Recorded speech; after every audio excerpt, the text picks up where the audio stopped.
We all have our dream watches, and some are easily attainable, however some are not. For this video, I'll be showing you my dream watch collection, which I think fit my needs and taste in terms of watch collecting. Now, it would be nice to have an unlimited amount of money and just splurge it out all on watches, and that will be great fun if you love watches like me. If you're new to this channel, I'm the local watch guy. Do me a favor and hit that subscribe button as well as the bell icon to get a notification for a new video every week.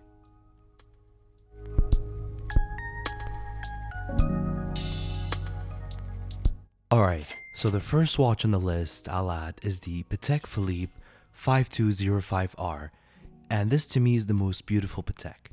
When I tried this on in the boutique, it felt natural. It wasn't bulky, but it felt like the holy grail of dress watches, and I'm sure you all know how much I love dress watches. I am definitely getting this one day. I'm not sure when, but it's on my must-buy list.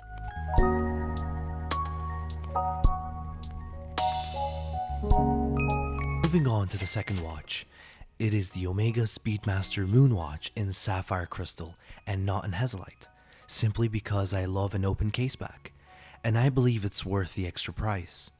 I actually never got to try this watch on as it was sold out in my local AD, so I was put on a waiting list, and time came by and unfortunately I did not pull the trigger. There's no specific reason why I didn't, but I just wanted more time before I get the SpeedMaster. But nevertheless, it's an absolute gorgeous looking watch and very rich in history. The third watch is the Cartier Santos Skeleton, and this watch goes around for approximately $30,000, which is 9,430 Kuwaiti dinars, and that's a lot of money for a Cartier watch. There might not be anything impressive with this watch in regards to the movement, but it's a nice looking watch, and I wouldn't mind owning one. And I believe the watch is in white gold and comes with a leather strap. Now, if I'm not mistaken, there's also a steel version of this watch, and I'm guessing it's cheaper than the white gold. But the skeletonized look just makes this watch absolutely stunning. You know, I would compare this to something like the Oris Pro Pilot X, but obviously this is way smaller.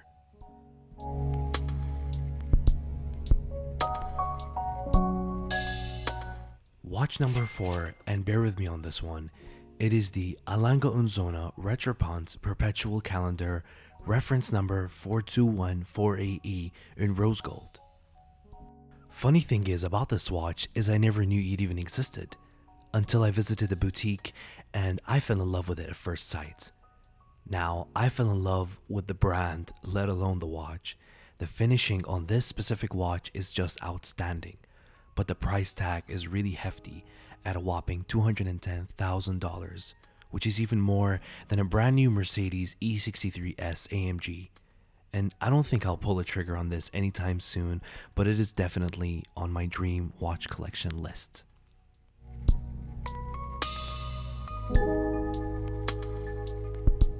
Watch number 5 is again another Lange Söhne, and that's how much I'm obsessed with their watch quality. And this watch is special because it has a 31-day power reserve, and the reference of this watch is 130025F, and it's encased in 45.9 millimeters of platinum surrounding a rhodium dial. Now, this is a huge watch, but that's expected because of the large power reserve. I actually thought my Oris Pro Pilot X was impressive with the 10-day power reserve, but this watch is king, and it's extremely impressive and good looking, but yet again super bulky.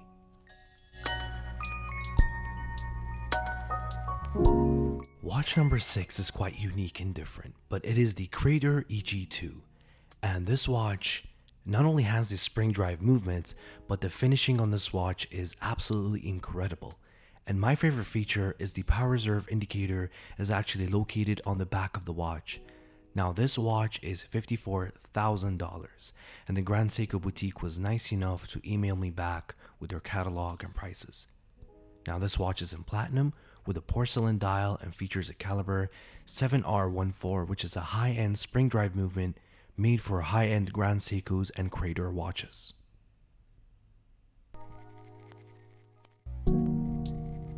Number 7, And finally, something sort of decent priced. It is the Rolex Explorer I M214270.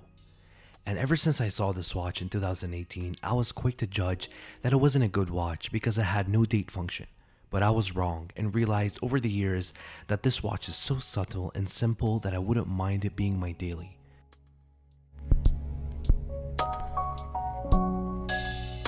Watch number 8 is the Piaget Altiplano. And where do I start on this watch? It's only 2mm thick. And I want you to read that number again. That's almost as thick as a coin. I don't know how Piaget settled for this type of movement at this thickness. And if I ever complained about a watch being too thick, this is the answer to all those problems. The sapphire crystal is only 0.2mm. The diameter of this watch is 41mm. And the price is not exact, but is roughly around $400,000. And that's a lot of money burned on a brand that makes high-end jewelry. But regardless, it's one heck of a cool watch.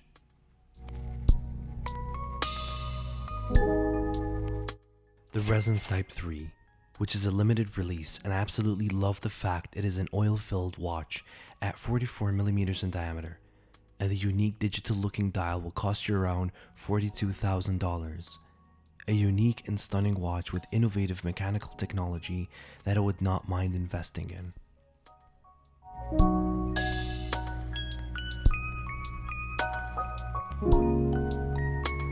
Watch number 10 is the Zenith Defy Lab, which operates at 15 Hz, which means the frequency of this watch is way faster than any other mechanical watch, making it the world's most accurate mechanical watch. This watch is unique, and I saw a video somewhere on YouTube that it has a buzzing sound because of the super high beat, and Zenith claims they are only making 10-piece unique watches of the Defy Lab, and this piece will cost you around $30,000, which is not bad for a beautiful watch like this with their gorgeous dial and perforated surface.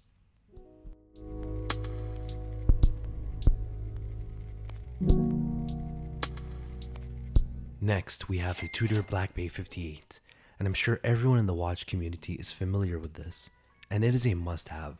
Funny story about this watch is that I actually was going to get it instead of the Oris, but where I live, it was hard to find, so I went with the Oris Pro Pilot X, and I do not regret my decision. But the Black Bay 58 is definitely a beautiful watch, and I would buy it in a blink of an eye if it was available, as it is an absolute stunner. At only 39mm and only 11.9mm thick, which is the perfect size for a diver watch for me. I'm not a fan of the new navy blue, but the black dial hits the spot.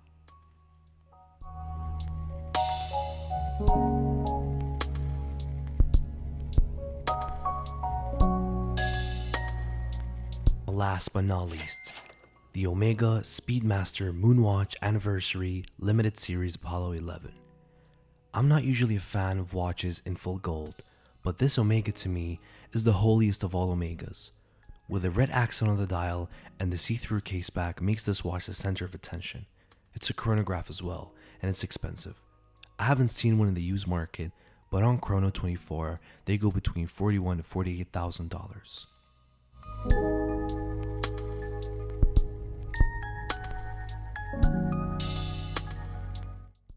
Finally, the last watch on the list for this video is the Credor minute repeater. Now, just looking at the busy dial may be a convincing reason to get this watch, but at $400,000 you can either buy a house or buy this watch. However, you get an ultra rare spring drive minute repeater, and the level of detail put into this watch, for instance, the steel hammers of the repeater is the same steel used in Japanese wind chimes, generating a solid crisp sound, and only 3 watches will be made each year. This brings me to the end of the video. If you have enjoyed this video, do give it a thumbs up and let me know in the comments down below what your dream watches are. It will be interesting to see everyone's different tastes. So hypothetically speaking, from a non-materialistic point of view, do you agree that this much should be spent on watches if money was not an issue? Or do you disagree? Let me know in the comments down below. As always, don't forget to subscribe, and I'll see you guys soon.